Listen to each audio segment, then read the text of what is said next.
और अब बात उत्तर प्रदेश की। हिंदू युवा वाहिनी यानी वो संगठन जिसे योगी आदित्यनाथ ने बनाया था, अब योगी आदित्यनाथ ने हिंदू युवा वाहिनी की सभी इकाइयों को भंग कर दिया। इसे लेकर यूपी की राजनीति में कयासबाजी भी तेज हो रही है। हालांकि कहा गया है कि जल्द ही हिंदू युवा वाहिनी का पुनर्गठन होगा, लेकिन यूपी की राजनीति में ये सवाल उठ रहे हैं कि आखिर योगी आदित्यनाथ ने अचानक क्यों हिंदू युवा वाहिनी की सभी इकाइयों को भंग कर दिया।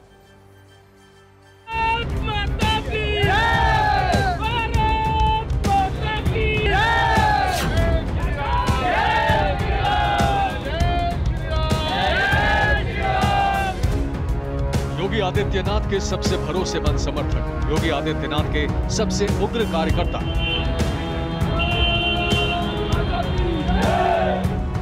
योगी आदित्यनाथ के इशारे पर काम करने वाला संगठन हिंदू युवा वाहिनी, यानी वो संगठन जिसे योगी आदित्यनाथ ने बनाया, वो संगठन जो योगी आदित्यनाथ की कमान में तब से काम कर रही है जब वो गोरखपुर से सांसद थे, वो संगठन जिसके मुख्य संरक्षक अब भी सीएम योगी हैं, उस संगठन की अहम इकाइयों को भंग कर दिया गया है।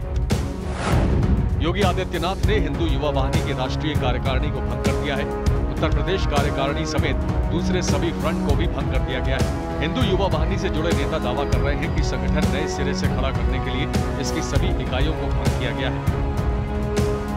यूपी की राजनीति पर नजर रखने वाले योगी आदित्यनाथ के इस फैसले पर सवाल खड़ा कर रहे हैं। सवाल उठ रहे हैं कि आखिर उस संगठन को योगी आदित्यनाथ ने क्यों भंग किया जिसे उन्होंने खुद बनाया था। आखिर अपने समर्थकों की सबसे बड़ी सेना के खिलाफ योगी आदित्यनाथ को यह कदम क्यों उठाना पड़ा। दरअसल इसके पीछे यूपी हिंदू युवा वाहिनी के खिलाफ मिल रही शिकायतों की लंबी फहरिस्त है। योगी आदित्यनाथ के सीएम बनने के बाद से ही हिंदू युवा वाहिनी को लेकर सवाल उठते रहे हैं। हाल के दिनों में कई बार आरोप लगे इस संगठन के नाम पर वसूली हो रही है, सदस्यता देने के नाम पर पैसा वसूलने की शिकायतें भी सामने आई। हिंदू युवा वाहिनी का सदस्य होने के नाम पर कई लोग फायदा उठा रहे थे। ये शिकायतें अरसे से सीएम योगी तक पहुंच रही थी। बीजेपी में भी अंदर खाने हिंदू युवा वाहिनी को लेकर असंतोष बढ़ रहा था। ऐसे में बढ़ती शिकायतों को देखते हुए बतौर संरक्षक सीएम योगी ने हिंदू युवा वाहिनी की तमाम इकाइयों को भंग कर दिया है। तो संगठन आमतौर पर समय समय पर अपना पुनर्गठन करते हैं। आमतौर पर संगठनों की इकाइयों को भंग किया जाता रहा है। अगर इस लिहाज से देखें तो हिंदू युवा वाहिनी की इकाइयों को भंग किया जाना कोई खबर नहीं है, लेकिन यहां हम आपको बताना चाहेंगे कि इस संगठन का सीधा कनेक्शन योगी आदित्यनाथ से है, इसलिए हिंदू युवा वाहिनी की इकाइयों का भंग होना बड़ी खबर है।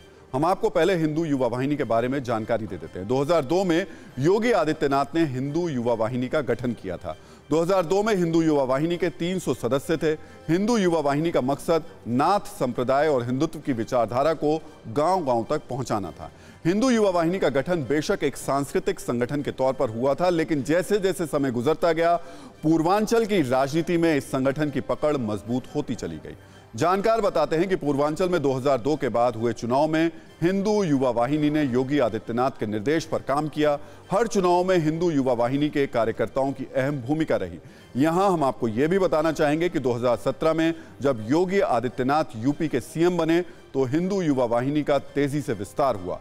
एक रिपोर्ट के मुताबिक 2017 में हिंदू युवा वाहिनी के सदस्यों की संख्या बढ़कर 15 लाख तक पहुंच गई। गोरखपुर डिवीजन में ही सिर्फ 5 लाख युवा संगठन से जुड़े थे।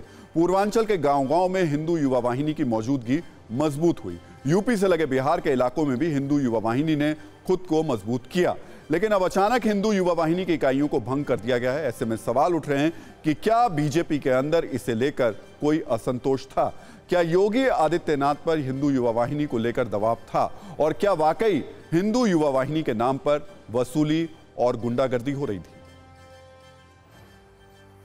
तो हिंदू युवा वाहिनी की इकाइयों को भंग करने की वजह जानने से पहले हम आपको यूपी में हुई एक और राजनीतिक घटना की जानकारी भी देना चाहेंगे। दरअसल यूपी में मिशन 2024 की तैयारी में जुटी बीजेपी ने माइक्रो प्लान पर काम करना शुरू कर दिया है। मिशन 2024 की कामयाबी के लिए उत्तर प्रदेश के 75 जिलों को 3 हिस्सों में बांटा गया है। 25-25-25 इन जिलों को बांट करके मिशन 2024 की तैयारी को आगे बढ़ाने की रणनीति बनाई गई है। मिशन के तहत 25 जिलों की निगरानी सीएम योगी खुद करेंगे। 25 जिलों की निगरानी डिप्टी सीएम केशव प्रसाद मौर्य करेंगे, जबकि 25 जिलों की निगरानी डिप्टी सीएम ब्रजेश पाठक करेंगे। जब सीएम योगी और उनके दोनों डिप्टी सीएम अपने प्रभार वाले सभी जिलों का अब दौरा करेंगे। अपने प्रभार वाले जिलों में योजनाओं पर तेजी से काम करने और व्यवस्था पर नजर रखने की जिम्मेदारी सीएम और उनके दोनों डिप्टी सीएम की होगी। कामकाज के लिहाज से ये एक सामान्य व्यवस्था है, लेकिन राजनीतिक विश्लेषक सवाल उठा रहे हैं कि आखिर सीएम और दोनों डिप्टी सीएम को बराबर बराबर जिलों का प्रभार क्यों सौंपा गया। बीजेपी के लिए सीएम योगी स्टार प्रचारक हैं, योगी यूपी में सरकार के मुखिया हैं। ऐसे में क्या योगी आदित्यनाथ को ज्यादा जिलों का प्रभार नहीं मिलना चाहिए था?